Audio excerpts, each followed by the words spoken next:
No, I'm not avoiding the question. You keep saying that, but your questions are loaded, so they need to be dealt with at the outset, and then I will come to your point. This is you're not conducting an inquisition. You're conducting a debate, Arnav. So let me have my say as well. Okay.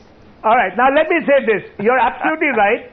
As much as I oppose what has happened to Mr. Rushdie, yes, I would say Hindu groups which call for a ban and indulge in violence against Wendy Doniger's book would be completely crossing the line and violating the law.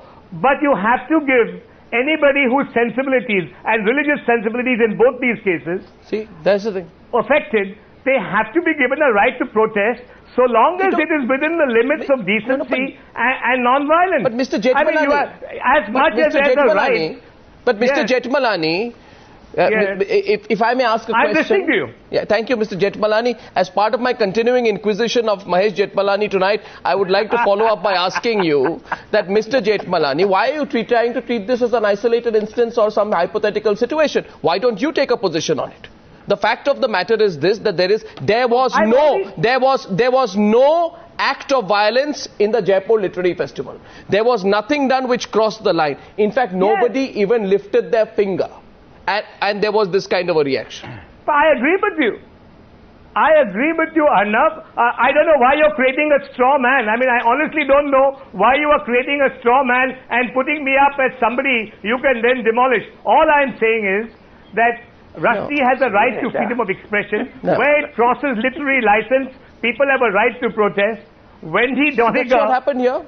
That's what happened here. Why is your party calling it match fixing? That's what happened here. No, one sec. That's what happened here. So Sohail wants to... why the party is calling... Why have you called it match fixing? You want me to... I will respond to that since you asked me the question on a party basis. Yes. It is match fixing. How? Because whatever the BJP had, that entire chart sheet which you listed in the past when you first addressed a question to me on this show. Yes. Wasn't timed during a UP election. Yes, there were protests. Oh. But this whole episode right now is geared towards garnering the Muslim vote. There is a demand made. Okay. There is a demand made to garner the UP vote on the basis of abuse to the Muslim religion, and then the response of the Congress government is defeat and worse, and that's probably the one issue we should be discussing over here. The response of the Congress government is to be completely politicize it. about its own stand. You're getting responses. Shobhat hasn't spoken. You started by politicizing. Arnav, I'm not saying a word today. One minute. I'm not saying a thing. I am not saying a thing. I am not saying a thing, but Mr. Farooqi made an observation. Sohail wants to come in. I have to go to Mr. Jha, but first Mr. Farooqi wants to make an observation. I think we must salute Mr. Farooqi's observation because he denounced violence. Having said that, Arnav, I would love for you to continue the inquisition. The BJP was party to destroying the secular fabric when the Babri Masjid came down. They had no business to destroy an edifice of monumental religious indexing as they did. So the tragedy is that both are leading political parties. The Congress did that with the Sikhs in 1984, which sadly has been forgotten. I think our political parties have shamed themselves that they use religious divide to unite a nation and grab votes. Shobhate is coming in right now. Politics. Shobhate, please. Yes, please. No, all I wanted to say was that what we are witnessing is disingenuous, dishonest politics from both sides. It's not whether it's the BJP being dishonest, it's not the Congress party, both sides are being dishonest. True. And it's opportunistic politics at its worst and most blatant. Yes. And what Farooqi was saying earlier, that the entire Muslim community, he spoke on behalf of the entire Muslim community. These sort of generalizations are very dangerous. I mean, I would really like a modern Muslim mind to come on this show and talk about to keep referring to the liberals as if it's some kind of an outcast there in India who blab on without any sense of responsibility is also awful. It's an awful thing to do, to label all liberals as irresponsible. The most sensible thing I've heard this evening is Nilanjana Roy asking for a review of the ban and taking the due legal process, keeping that in mind. Why? Review the ban. Review the ban on the book? On the book. That is a very sensible and a very forward-thinking... No, what's the relevance of that with the existing controversy? In that case, we will be reviewing our entire attitude towards books of this kind and whether we have done the wrong thing in the first place by banning the book. So, because all of this is a reaction to a book that was banned over 25 years ago. He has come and gone 11 times since then.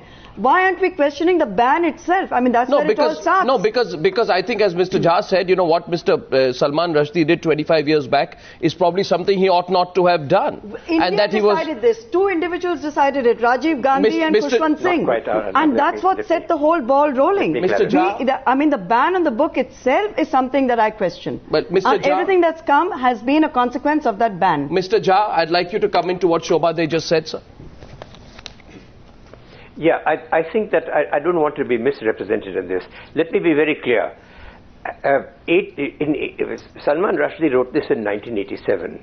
You can question his taste or even his sense of responsibility towards his own community in doing that. At that point in time, I was against banning the book. Exactly. Don't forget, even the Nairobi, when he was writing this, even the Nairobi and Dar es Salaam bombings had not taken place. There was no Al-Qaeda, there was no 9/11, there was none of the kind of inflammation of sentiment that has taken place in the last 25 years.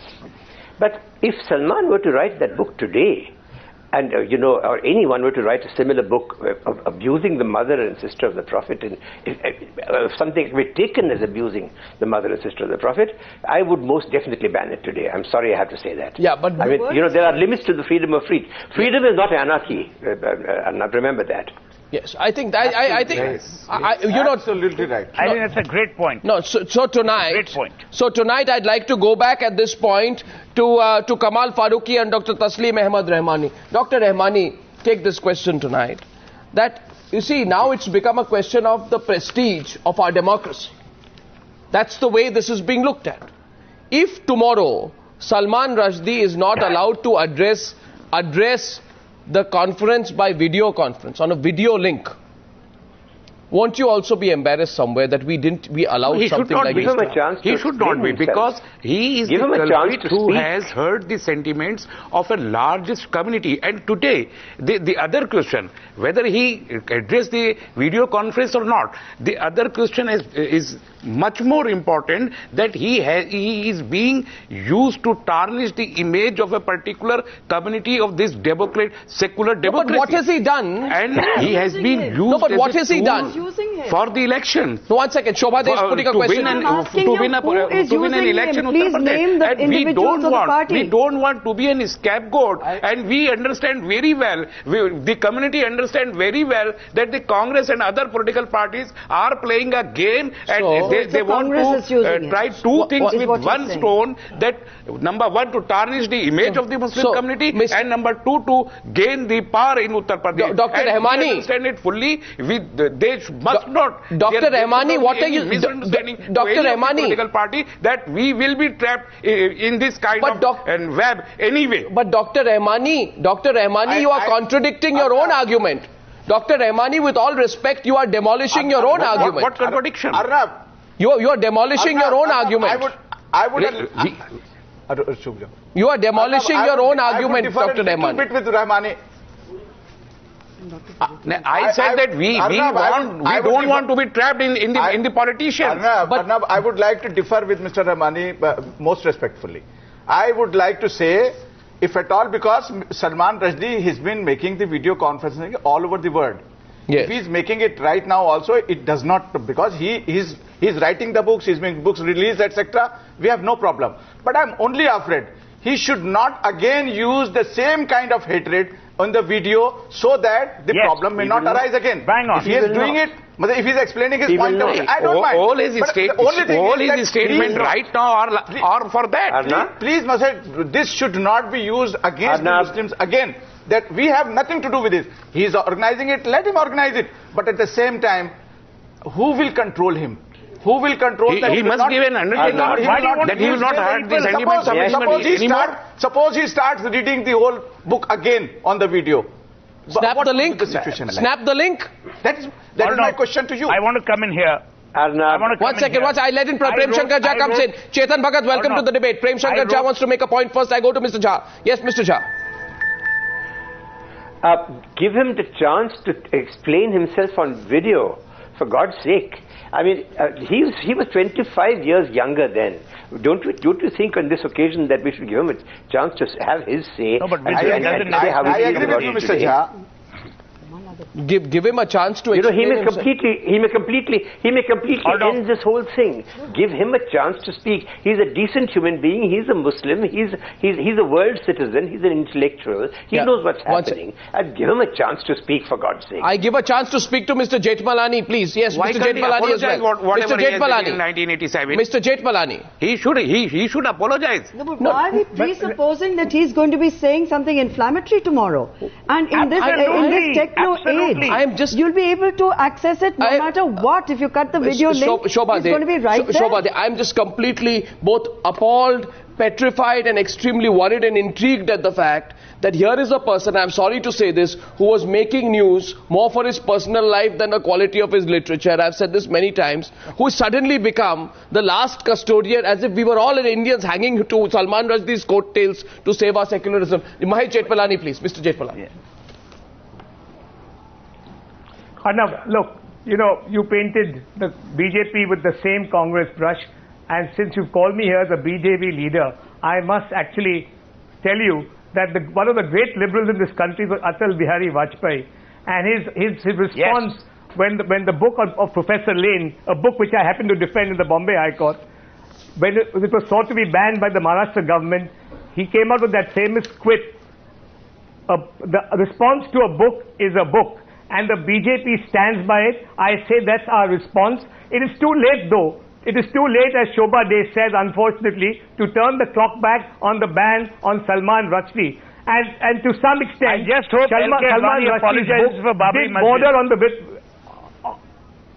Look, Sohil Sheth, you keep talking about L.K. Advani, but let me tell you, when L.K. Advani was the Home Minister, you were in and out of his house and hobnobbed with him. You were hobnobbed with him, and you were a great friend of the family, and you did not protest about the Babri Masjid. You did not protest about the Babri Masjid when the BJP was in power, when the NDA was in power. So much for you. What is the relevance of that to the debate? Yes, you have. We are having a good debate. Yes, you have.